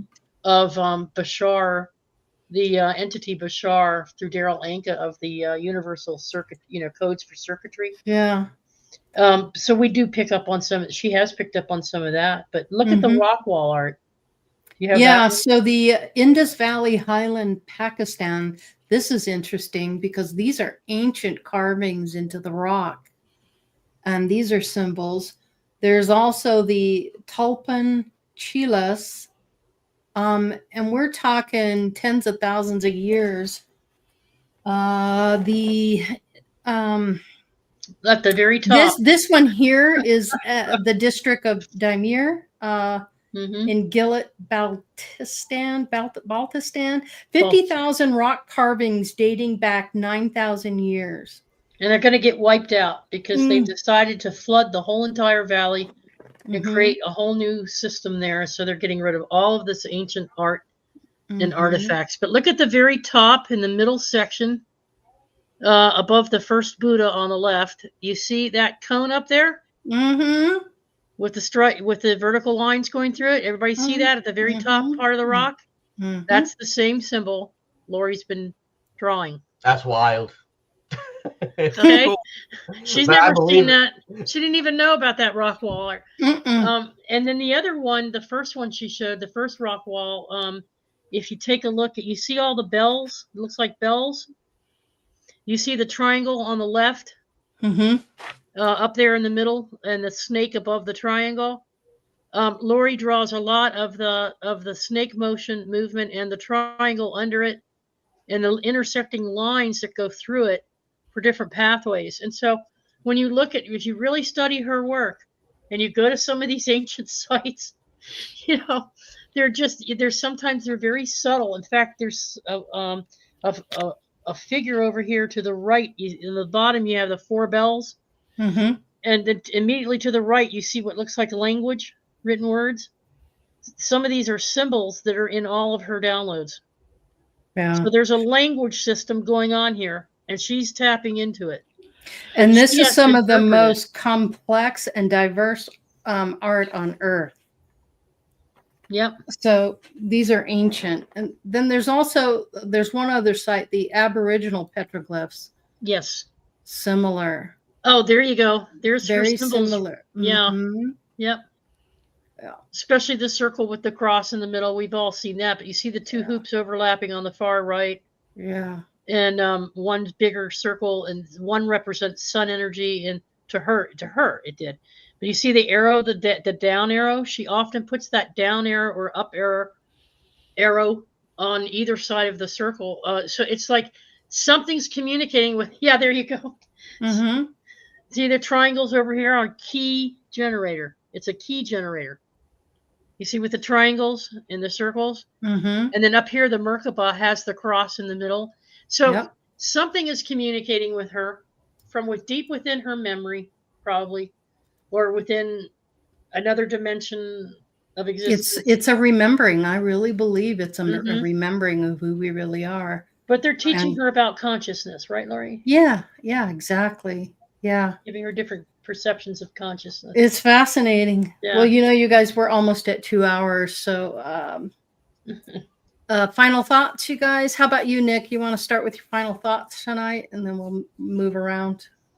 Reality is often stranger than fiction. Mm-hmm. Yep. Very Sorry, true. thought I was muted. Yep.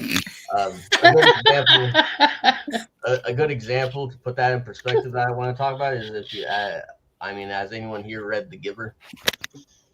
The Giver? Yeah.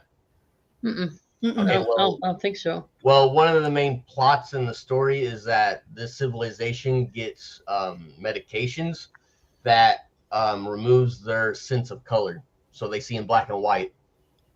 And then the main character decides to stop taking them intuitively, and all of a sudden he starts seeing color again, and it becomes this whole conspiracy thing. To put that in perspective, it's no different with the synesthesia stuff. Mm-hmm. People have been put into a mindset to believe that certain perspectives are not real. Yeah. You start breaking that mold, you will start seeing how real it actually is. Mm-hmm. And you'll Very start seeing true. what you're fully capable of. Yeah. Stop letting other people limit you. Yeah. Amen. No limits. Limits exist only in one's mind. Yep. Yes. Definitely. Grandpa Brian, final thoughts for you? Very interesting discussion. I did learn that I guess I suffer from mere touch because okay. if I see something traumatic happen to somebody, I don't feel their pain, but what I feel is their shock because Mhm. my body feels like I'm in shock. Yeah. So and that's been that way all my life. So I learned something tonight about myself that what I was experiencing when I was younger and seeing some of these tragic events and feeling what I was feeling that, yeah. Interesting, really isn't enlightening. it? Yes, it is. Yeah. Very interesting. One thing that has been happening to me quite a bit here lately is strange. Like I was thinking about, I was at the dog park by myself with Luna yesterday, and I was thinking about the events of the day of work and, what could I have done to make it quicker? As I'm thinking this, there was the images in my head was I was on a lake fishing while I was thinking about my thoughts were on work, but what I was envisioning was I was on a lake fishing, and I've noticed that's happening quite a bit where I'm thinking about something, but I'm visualizing in my mind something else as I'm thinking something. So I don't know what that is, but yeah, it's interesting. Fascinating. Yeah. Well, I'm glad you took something away from it. That's the goal. Yep. Awesome. Well, thank you, Brian. Thank you for being here. Sophia, final thoughts? I am blessed with a lot of people in my life, my husband included, but the person that comes to mind has known me for over 40 years.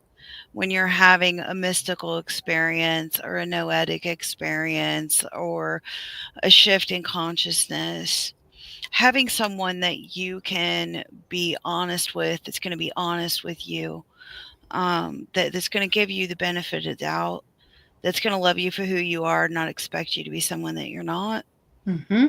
And truly has your highest and best at heart.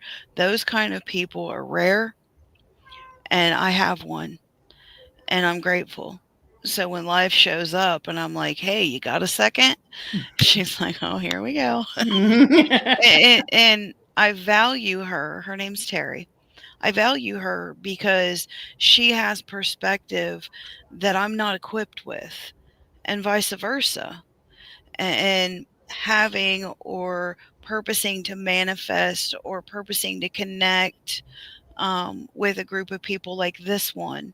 So when you're having a noetic experience, when you're navigating something mystical, paranormal, it can be very isolating. You're like, well, I don't want to say anything to anybody, blah, blah, blah. Well, you're not meant to navigate it by yourself. That's right. Newsflash. Yeah, Um, newsflash. So, if you start with a journal, that's fine. But I would say a sage approach, having these experiences, validating it with someone that you love and trust, or someone who this is their wheelhouse. So you have a safe space to be heard. So that is our noetic experience is real. Absolutely. 100%. But do it safely, do it healthy, and have fun with it. Don't beat yourself up with the experience. Right. That's what I've got on that. Yeah. Yeah. Thank you, That's Sophia. beautiful. That was beautiful. Thanks. Absolutely. And you, sweet Teresa, what is your final thoughts on this? And thank you for bringing this information out, and all your research and studying is greatly appreciated. And thanks for working with me on all this as well. Well, thank you, sweetie. I appreciate that. And I bounced some things off of Sophia, and Nick inspired it, and I even chatted with Brian about it the other night just to get conversation going. And thank you for working with me, with the spirits, to help optimize on all this. Lori optimized all this and helped. See, I get ideas and thoughts, and they come in, and Lori just brings structure to it. So I appreciate that. keeps me on point, and keeps me involved. But what I would like to say, I guess, is thank you for that, Sophia. That was beautiful, and Nick, for your candor. That was pretty cool. I just think it's really important that we recognize the times that we're in our evolution as humankind, and also as a planet.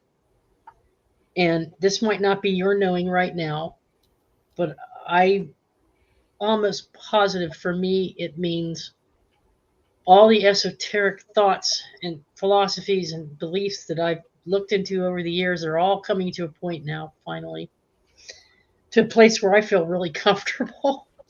And it doesn't mean I'm here, I've arrived, and I'm going to stop learning and growing and keeping an open mind about different things. Oh, no, quite the opposite. It makes me feel good about it instead of feeling like I have to be defending myself. So now that I have the freedom to be who I really want to be, I can explore even more and be open to new concepts and new ideas even more than I've ever been before. But skepticism never was intended to be the hammer and club that it is today. Skepticism was a practice that philosophers during the Hellenistic period in Greece started practicing to have their discussions. So instead of disproving something as farcical or fake or unreal, skepticism was a practice of questioning so that you could have a better knowing and a better understanding. It helped you use your intuition to judge what you felt from your perception made sense to you. It had to do with consciousness and reality. And today it's used, I think, probably during the medieval period, towards the end of the medieval period, maybe even Renaissance period, it became something that's modern day ball and chain and hammer that says, I'm going to disprove you no matter what. You can't argue with people who are already sitting there like this. Because you already know they've got a mindset, and they're not really asking you the questions that they're asking you to find out if, from an intuitive perspective, they can consider the possibility of reality in a certain situation. They're using it as a method to prove you wrong no matter what. Now, there's a healthy degree of skepticism when you go on a paranormal investigation. I went in going, okay, this place is supposed to have a haunted doctor on the third floor that's going to stick me with a needle and I'm going to feel it. And he's supposedly an evil entity, right? I can go in there with that mindset, and I can also go, I wonder what these people are really experiencing. I'm going to prove them wrong. I'm going to go in there and look for every single stinking reason to show that they're full of crap. Good luck with that. Okay? Good luck with it, right? So that's one way. That's how skeptics of today are using skepticism. It's not about proving someone wrong. It's not about proving someone's crazy or wackadoodle or insane or needing of help. Skepticism is supposed to be a healthy way of evaluating, okay, I'm going to go in there and I'm going to check certain things. I'm going to check for a draft. I'm going to check to see if there's anything hanging like a nail. How many times have we been poked and said, a spirit just attacked me, and it's a nail sticking out of the wall? That's what I was talking about earlier. Yeah. So there's a way to use healthy skepticism in a way that is not used to be a battering ram just to make people feel like you're superior. That's your ego using skepticism in a way to make you feel superior or better than someone else. Set fire to that micro inequity. Gee, Christmas. Yeah, it's disrespectful. It's downright disrespectful. It's mean, it's ornery, and it's disrespectful. To attack people and say, you're nothing. What do they say to mediums? You're a trickster, or you're a mentalist. Mentalist. You know, you're one of these magicians that came in. We're heathens. Yeah. Yeah. It's like, I know what kind of path you're on, and it ain't ascension, baby. Who are we to shatter their illusions and tear their limited mindsets away from them? It must be serving them, or they're not doing it. Absolutely. Venue, drive through. Have a great day. Yeah. There you go. Anyway, that's all I have to say. Fine. It's just that if you, it's okay to be skeptical about things, but using the art of skepticism in a positive way that helps you grow and learn from an experience. Because even Kant, who was his name? Remember, Kant? Spirit, is that you? No, it's a freaking timer. Jeebus. Moving on. Kant believed that arguments of skepticism were based on a misunderstanding of concepts. A misunderstanding of concepts like knowledge, experience, and things that go bump in the night. Okay. Anyway, peace out, everyone. Much love to you all, and thanks for all your help, everybody, and pulling this together. Nick, and I want to end it with this comment from Sophia Rodriguez, if I may. Thank you all. Thank you for all you do for the highest good of all. We are more powerful together. We are one. I love you, Sophia. Thank you for inviting me to this channel. Thank you, Sophia Rodriguez, for your comment, for being in chat and being a part of this. So thank you so much.